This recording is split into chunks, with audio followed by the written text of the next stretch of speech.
and salutations. If you are new to the channel, my name is Eric Moss and I am a modern day performing strongman as well as a personal trainer. If you're unfamiliar with what a modern day performing strongman is, basically I perform feats of strength as part of what would normally be a live show. However, with the world currently in shutdown, live shows are few and far between, so I started a YouTube series called Feats of Strength Friday, where each Friday I would perform a different feat of strength each week until life returns to normal. Now, in addition to having that Feats of Strength Friday YouTube series, I also wanted to answer people's questions when they leave them in the comments below so that I could interact with you guys. And it's not just about the feats of strength that I'm doing, it's kind of the process behind them, and it also gives me a chance to interact with you guys. Part of that is answering questions that you guys leave with your own special video. So this question comes from Suraj Sharma. I hope I am pronouncing that right, and I'm pretty sure that you've reached out to me on my channel before. But he says, "It would be nice to listen to your training philosophy, sir." Well, I appreciate the sign of respect, but no need to call me sir. You could just call me Eric. So I said, sure, I'll create a video on this very topic. Now, as for my training philosophy, my training philosophy is that you need to have a purpose behind what you're doing. Basically, goal-oriented training. You have a goal, and then you basically do what it takes to achieve said goal, and said goal would be done through the training methods and nutrition and stuff like that of whatever it is that your goal requires. Now, with my philosophy behind strength, it is the philosophy behind my own training, which is to get stronger, all around stronger, as well as specifically stronger for the feats that I do. And it also is my philosophy behind all of my clients, besides just being the goal-oriented training, of course. My philosophy can be explained within this quick story that may or may not be true, I don't know, but the lesson is there and it's just as important regardless. So I'll tell you an old fable.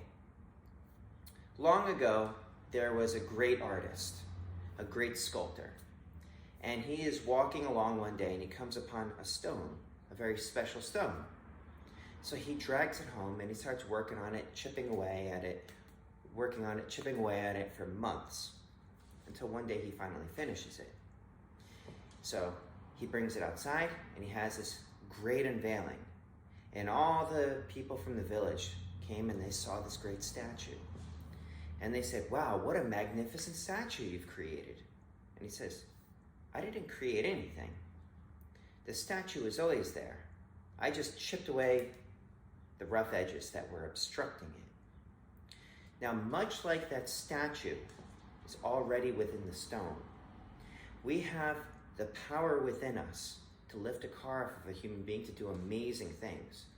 That power is there, but it is being obstructed by a number of different things. My philosophy behind training is to remove those things that are blocking it. Now, if you think about it, there's a chain of command, or a chain in which all movement that occurs. It's like your brain sends a command signal through your spine to your central nervous system to tell your muscle fibers to contract. Those muscle fibers contract, which pulls on tendon, which pulls on bone, and that is how movement occurs. Now, throughout that system, there's like this overwatch thing called the governor, that if there's any weakness in the system, it basically shuts the process down. Now, for some people, that weakness is in their mind. It's like if you don't believe that you can do something, you're not quite going to give it your all. You're going to hold yourself back. At the same time, if your body isn't thoroughly prepared, like your tendons will kind of shut down the process at about 50% of what the tendons can handle. And the average person is only able to activate like maybe 25% of their existing muscle fibers. Part of what strength training is teaching your body that what you're doing is in fact safe. And if there isn't really a way of doing that, it's conditioning your mind to go there anyways.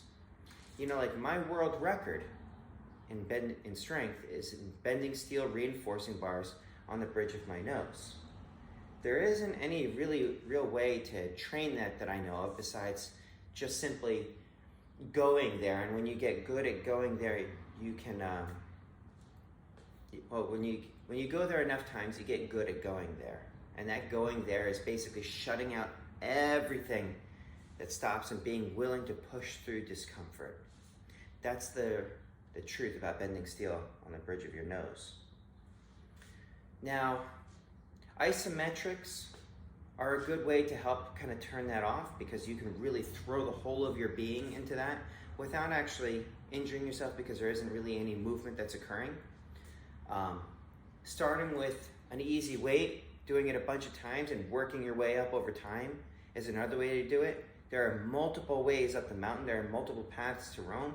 You just pick the one that's appropriate for whatever it is that you're doing. So that is a bit of my philosophy. Now, the other part of my philosophy is the transfer. And that can be explained with this quick joke. What does the 600-pound gorilla do? Whatever he wants.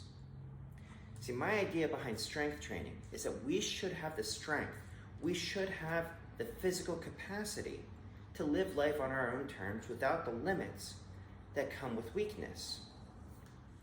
So, the 600-pound gorilla doing whatever he wants, he's not bound by those restrictions that come with weakness. And I'm not saying that you throw your weight around and mess with people. I'm saying it's like simple things like, if you want to move a couch across a room, you don't have to ask for help.